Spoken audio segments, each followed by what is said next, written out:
Hi everyone, today I thought that we'd do a little experiment together. This is a fun experiment that doesn't take many ingredients. You may basically need a shallow baking dish or some sort of a shallow bowl, some milk, just enough to cover the bottom of your dish, and some food coloring that we've been using in a lot of projects. Also, the experiment said that you were supposed to use Dawn dishwashing soap. I don't have Dawn. I have a different type, but I tried it earlier and it worked. So I think you might be able to use whatever dishwashing soap you have. If you have Dawn, use that. So you're going to need a little container to put just a little bit of your dishwashing liquid in. You don't need very much, just a little bit. Oh, and I forgot to tell you, you're also going to need some Q-tips. So that's what we're going to dip in this dishwashing liquid. So I'm going to set this aside. I've put a towel down on the table because we always want to protect the surface that we're working on so we don't make a mess.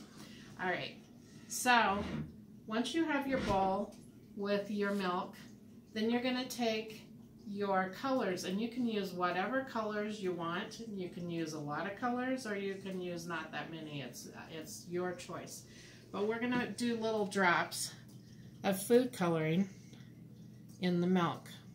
And I'm going to do a few drops of this yellow. When it goes in, it looks orange, doesn't it? And then I'm going to try some red.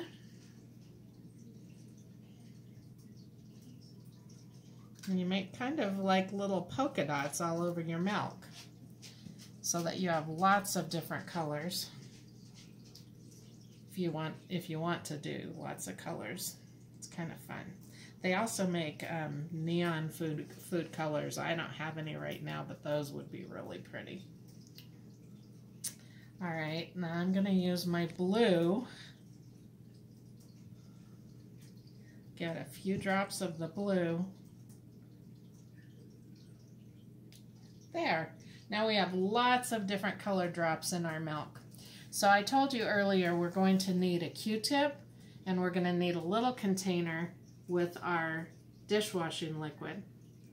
Now the milk has different kinds of proteins and fats in it.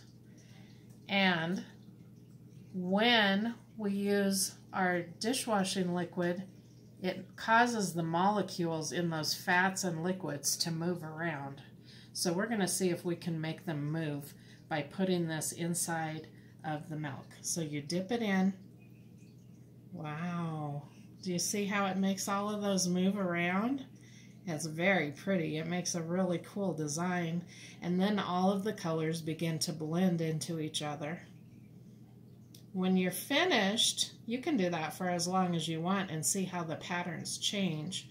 Or maybe you want to move it to a different spot. I think maybe all of my dishwashing liquid is off of this one.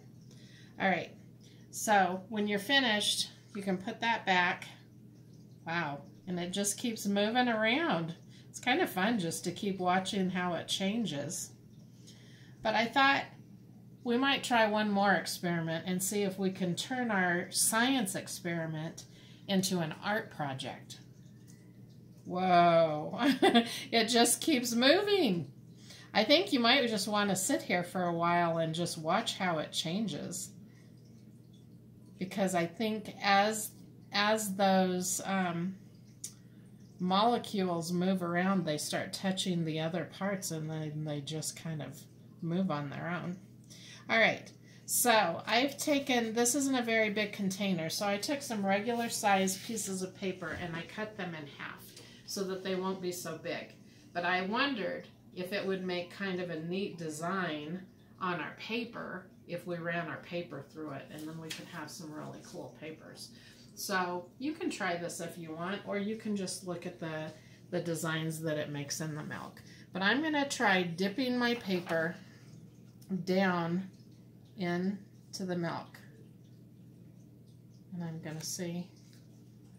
Oh, it does. But it makes my paper curl up. Look at that. It made some really cool designs on my paper.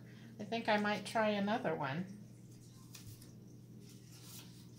Okay, here goes the next one. We're going to put it in and just kind of drag it through the milk and see what colors land on our paper.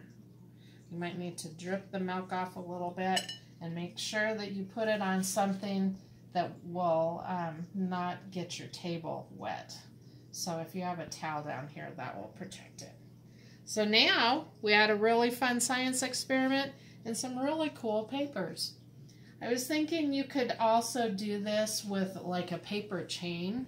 Maybe you could cut out strips of paper and do the strips through the design, and after they dry you could tape them together and make chains, and it would make chains with a beautiful design that you could hang up in your room. Alright, well, I hope you try this at home, and if you do, have lots of fun and let me know how it turns out. Bye, everybody.